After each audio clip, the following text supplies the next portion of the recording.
예수께서 제자를 삼고 세례를 베푸시는 것이 요한보다 많다 하는 말을 바리새인들이 들은 줄을 주께서 아신지라. 예수께서 친히 세례를 베푸신 것이 아니요 제자들이 베푼 것이라. 유대를 떠나사 다시 갈릴리로 가실새 사마리아를 통과해야 하겠는지라. 사마리아에 있는 수가라 하는 동네에 이르시니 야곱이 그 아들 요셉에게 준 땅이 가깝고 거기 또 야곱의 우물이 있더라. 예수께서 길 가시다가 피곤하여 우물 곁에 그대로 앉으시니 때가 6시쯤 되었더라.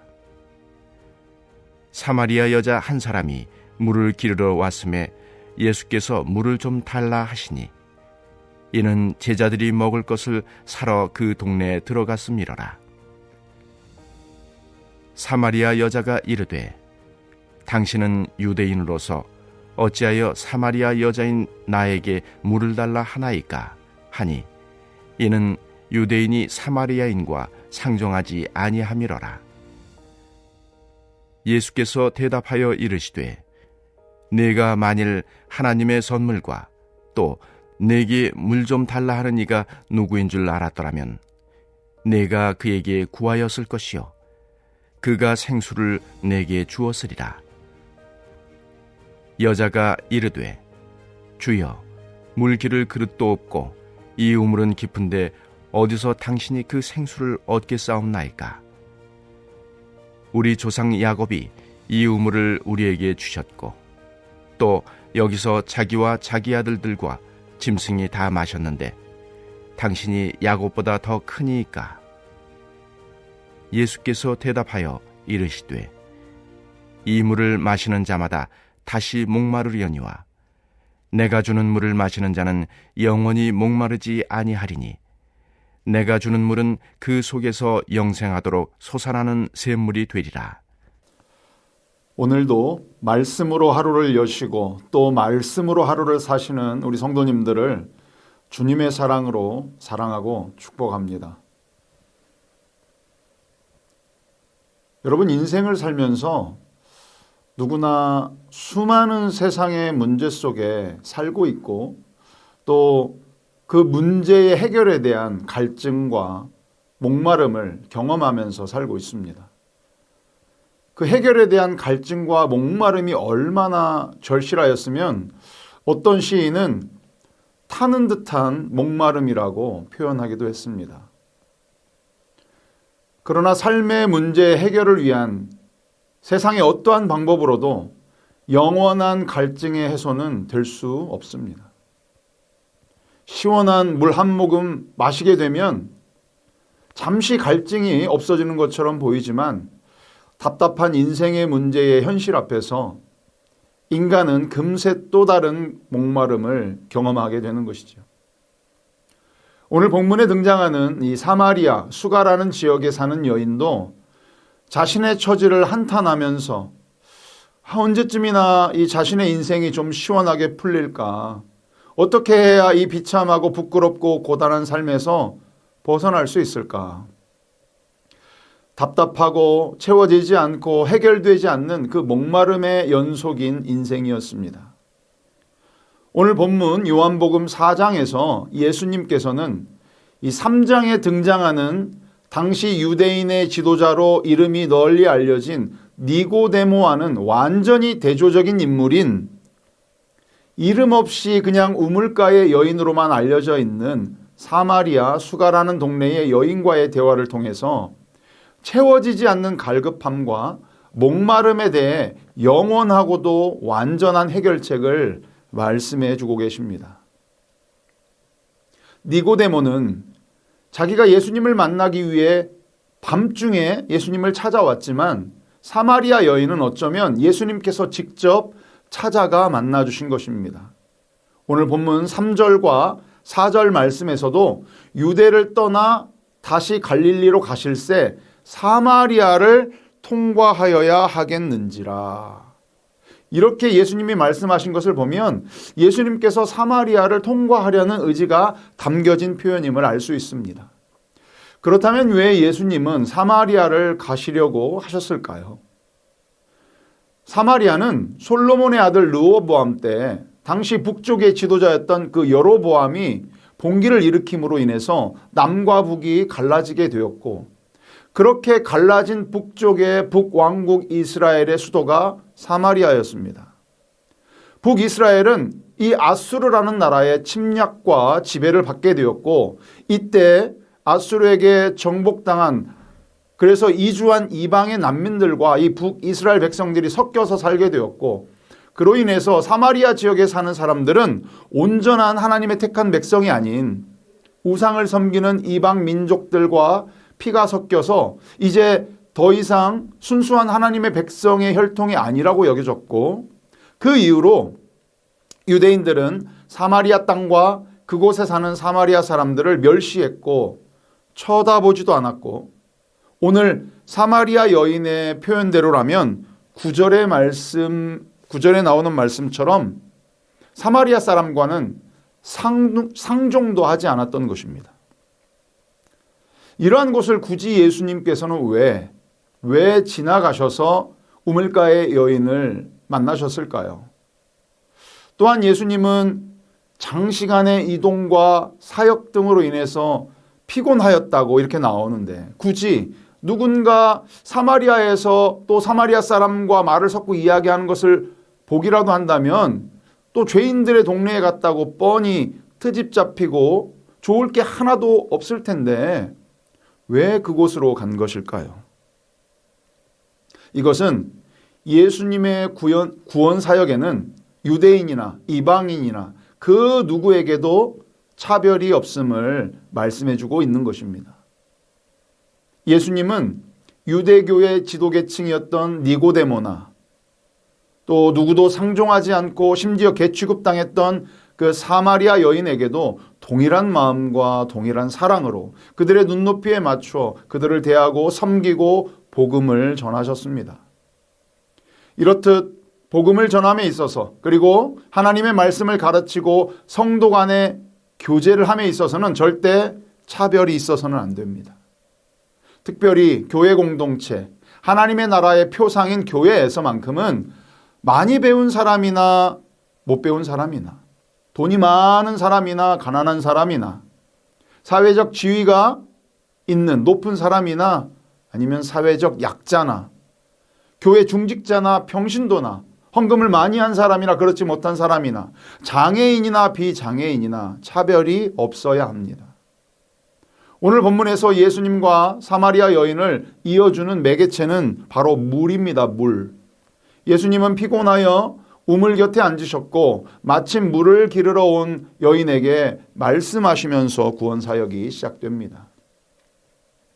지금까지 요한복음 1장에서 이 4장까지의 내용을 복습해 보면 물이라는 이 매개체가 여러 번 등장하는데, 이 물은 보통 생명을 상징합니다. 그러나 세상이 주는 물은 완전한 생명을 주지 못합니다. 세례 요한은 물로 세례를 베풀었지만 하나님의 아들이신 예수님은 성령으로 세례를 베풀어 영원한 생명을 얻게 하셨습니다. 또 물을 포도주로 변하게 하신 그 가나 혼인잔치의 표적도 그렇고, 오늘 우물가에서 물을 기르러 나온 여인을 찾아가서 영생하도록 솟아나는 샘물을 알게 하신 것도 여러분 우연이 아니고, 이 사람의 물, 세상의 물과 이 성령의 물을 비교하시면서 예수님이 하나님이시고, 또 예수님이 믿음의 주인 되시고, 또 예수님만을 믿어야 구원에 이를 수 있음을 알게 하시는 하나님이신 예수님의 선한 계획인 것입니다. 우리 주님은 지금도 이 순간에도 세상이 주는 물로 인해서 해결되지 않는 그 갈급함과 목마름에 허덕이고 절망에 쌓인 사람들을 애타게 찾으시고 부르시고 또 만나주십니다. 할렐루야. 율법에 정통했던 그 니고데모나, 버려짐과 상처의 악순환 속에 살아온 이 사마리아 여인이나, 둘 다 우리들과 똑같이 어쩌면 갈증과 목마름에 허덕이던 사람들이었고, 예수님이 아니었으면 소망이 없는 죄인들이었습니다. 유대인의 지도자였던 그 니고데모가 왜 밤중에 예수님을 찾아왔겠습니까? 구약에 예언된 메시아가 예수님일지도 모른다는 그 한 가닥 믿음이 니고데모에게도 있었기 때문에 그 밤중에 유대교 다른 사람들의 눈을 피해서 찾아온 것 아니겠습니까? 밤에 은밀하게 찾아왔던 니고데모를 만나주신 예수님이 오늘 본문에서 보니까 이제는 남의 눈을 피해 숨어 지내고 뜨거운 뙤약볕 아래 아무도 없는 그 한낮에 물을 기르러 와야 했던 부끄러운 죄인인 여인을 찾아가서 만나주셨던 것처럼 우리 또한 주님이 찾으시고 부르셔서 만나주셨기 때문에 우리도 구원받게 된 것 아니겠습니까? 죄인된 우리에게 성령 세례를 베풀어 주셔서 영생하도록 구원에 이르는 믿음을 주신 그 예수님의 사랑을 우리가 본받아서 우리도 주님으로부터 그 사랑의 빚진 자로서 우리 주변에 예수님을 알지 못하고 예수님을 믿지 못하고 구원받지 못한 그러한 사람들을 찾아가서 만나고 또 영생하도록 솟아나는 이 샘물을 전해줘야 합니다. 여러분, 오랫동안 마음에 품고 작정하고 기도하고 있던 태신자들, 여러분 올해는 어떻게든지 꼭 그 영생의 샘물인 예수 그리스도를 증거하여서 그들도 하나님께서 찾으시는 참된 예배자가 될 수 있도록 복음을 증거해야 될 줄 믿습니다. 여러분 기도하고 우리 전도합시다. 오늘 이 사마리아 여인과 예수님과 대화는 요한복음에만 기록되어 있는 말씀인데요. 예수님께서 이렇듯 한 사람과 오랫동안 대화한 내용은 다른 성경 어디에서도 찾아보기 힘든 모습입니다. 예수님께서 우물가의 여인과 대화한 시간은 성경에 6시쯤이라고 되어 있는데 오늘날 시간으로 보면 대략 낮 12시 정오쯤 됩니다. 중동 지역의 한낮 기온은 매우 높기 때문에 뜨거운 뙤약볕에 또 대부분 사람들은 활동하지 않는 시간이 바로 12시 정오 시간입니다. 그 지역 사람들은 이 정오에는 보통 나무 그늘 같은 곳에서 그런 곳을 찾아서 낮잠을 자는 것이 흔한 일이었습니다.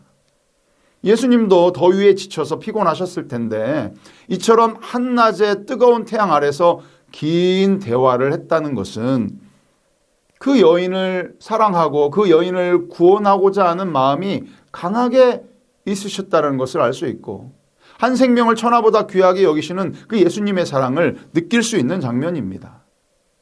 이처럼 복음에 대한 열정과 열망은 외적인 환경을 이기는 것입니다. 그렇기 때문에 우리는 때를 얻든지 못 얻든지 복음을 증거해야 합니다. 여러분, 유대교 지도자 니고데모가 예수님을 믿고 구원받게 될 줄 누가 알았겠습니까? 버림받은 땅 사마리아에서 그 버림받은 한 여인이 예수님을 만나서 영생하도록 솟아나는 샘물을 만나게 될 줄 어떻게 그 누가 알았겠습니까?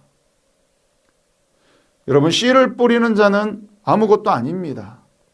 자라게 하시고 그 복음의 열매 맺게 하시는 분은 하나님이시기 때문에 우리는 어떠한 상황에서든 복음을 증거할 수 있어야 합니다. 참으로 안타까운 소식인데요. 요즘 초등학교 한 반에 학생이 20명 정도 되는데 거기서 교회 다니고 예수 믿는 사람이 한 명뿐이라고 하잖아요.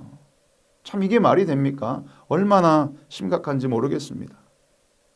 여러분 덥다고 또는 춥다고 피곤하다고 힘들다고 복음 증거하는데 우리 핑계 대지 맙시다. 제 아내가 거의 매일을 잠깐이라도 시간이 나면 시간을 내어서 이 전북대 실내체육관 아시죠? 그 앞에서 때로는 이 전북대 병원 벤치에서 전도지를 나눠주면서 이 추위에도 복음을 전하는데요. 때로는 외국인을 만나기도 하고 또 아무래도 그 대학교니까 젊은 대학생들을 만나기도 하고 여러 사람을 만나는데 그러다가 전도지를 나눠주면 안 받겠다 싫다 거절당하기도 하고 보는 앞에서 전도지를 버리기도 하고 얼마나 마음이 좀 안 좋고 속상했겠습니까?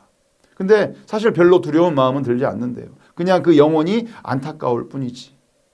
그러다 한 번은 어떤 청년이 참으로 수고하신다고 자기도 예수님 믿는 사람이라고 하면서 따뜻한 배지미를 하나 주고 가더랍니다. 마치 주님께서 주신 것처럼 그것을 받고 너무 감사해서 막 눈물이 나더래요. 사랑하는 여러분, 오늘도 우리에게 주어진 여러 상황 속에서, 여러 시간 속에서 우리가 만나게 될 누군가가 있지 않겠습니까? 우리를 어떤 일로 무슨 일로든 찾아와서 만나게 되는 그 사람이 있지 않겠어요? 여러분, 그 사람이 누구든지 간에 마음속에, 그 사람 마음속에 어쩌면 해소되지 않는 갈증과 목마름에 허덕이고 있는 사람일지도 모르잖아요. 간절하게 영생하도록 솟아나는 샘물을 찾아 헤매이는 사람일지도 모르잖아요. 우리 그들에게 예수님을 증거해야 합니다. 우리는 그냥 성령님을 의지해서 성령님의 능력으로 사마리아든 어디든 땅끝까지 이르러서 증인되라고 말씀을 하셨으니 우리가 보고 만나고 깨닫게 된 그 영생의 비밀을 그들에게 전해주면 되는 것입니다. 내 안에 흐르는 이 강 같은 평화와 샘솟는 기쁨을 그들에게 알려주면 되는 것입니다. 이것이 바로 증인된 우리가 해야 할 일입니다. 사랑하는 성도 여러분, 인생의 고난, 실패, 아픔과 슬픔은 세상의 다른 어떤 것으로 아무리 해결하려고 그 외로움을 달래보려고 해도 해결되지 않고 허전하고 공허한 마음은 채워지지 않습니다. 이것은 오직 영원히 변함없으시고 풍성함으로 우리를 채워주시는 예수 그리스도, 예수님만이 그 문제를 해결하시고 채워주실 수 있는 것입니다. 우리의 삶에 예수님이 함께 하시고 예수님이 주인이 되어질 때 우리의 목마름과 갈급함을 채울 수 있는 것입니다. 오늘날 많은 사람들이 겉으로는 멀쩡해 보이지만, 그리고 겉으로는 평범해 보이지만 마음속 깊은 곳에서 이런저런 문제로 인해서 외로움을 많이 느끼고 살아가고 있습니다. 사마리아 우물가의 여인처럼 그 남들의 왜곡된 시선과 비난으로 인해서 삶을 포기하고 싶은 그 절망 속에 있는 사람들이 여러분 얼마나 많이 있습니까? 주님이 필요한 때입니다. 저는 오늘 말씀을 준비하면서 매일 스치는 사람들, 이 매일 스치는 사람들이라는 찬양의 가사가 떠올랐습니다. 그 가사는 이렇게 되어 있습니다. 매일 스치는 사람들, 내게 무엇을 원하나? 공허한 그 눈빛은 무엇으로 채우나? 모두 자기 고통과 두려움 가득. 감춰진 울음소리 주님 들으시네. 그들은 모두 주가 필요해. 깨지고 상한 마음 주가 여시네. 그들은 모두 주가 필요해. 모두 알게 되리 사랑의 주님. 아멘. 사랑하는 성도 여러분, 사마리아 여인에게 찾아오신 예수님께서 오늘 동일하게 우리를 찾아오십니다. 목마르고 숨겨진 외로움을 지닌 사람들에게 예수님은 찾아오십니다. 세상의 다른 어떤 곳으로도, 또 세상의 다른 어떤 것으로도 우리의 외로움, 갈급함, 목마름 채워지지 않고 해결되지 않습니다. 풍요로운 삶으로도 내가 그토록 원하고 남들이 부러워할 만큼 성공을 이뤘다고 해서 그것으로 우리의 공허함 채워지지 못하는 것입니다. 예수님께서는 오늘 본문 말씀을 통해서 지금 우리에게 분명히 말씀해 주고 있습니다. 네가 그토록 목말라하고 갈급해하는 그 기쁨과 평안과 행복을 영생하도록 솟아내게 줄 수 있는 것은 다른 것이 아니고 내가 주는 물이다. 내가 주는 영생수만이 고단한 인생길 힘겨운 하루하루를 살아가는 그 상황 속에 마주하는 끝없는 외로움과 두려움을 해결해 줄 수 있는 유일한 길이요, 유일한 진리요, 유일한 생명이다. 이렇게 말씀하십니다. 오늘도 이 말씀을 여러분 주님의 음성으로 듣고 우리의 삶의 자리에서 영과 진리로 예배드리고 또 예수님을 알지 못하는 그러한 사람들에게 예수님의 사랑을 전하는 우리 모두가 될 수 있기를 간절히 축원합니다. 아멘. 오늘 우리에게 주신 말씀을 여러분 묵상하고 기억하시면서 우리 함께 같이 기도하도록 하겠습니다. 기도하겠습니다.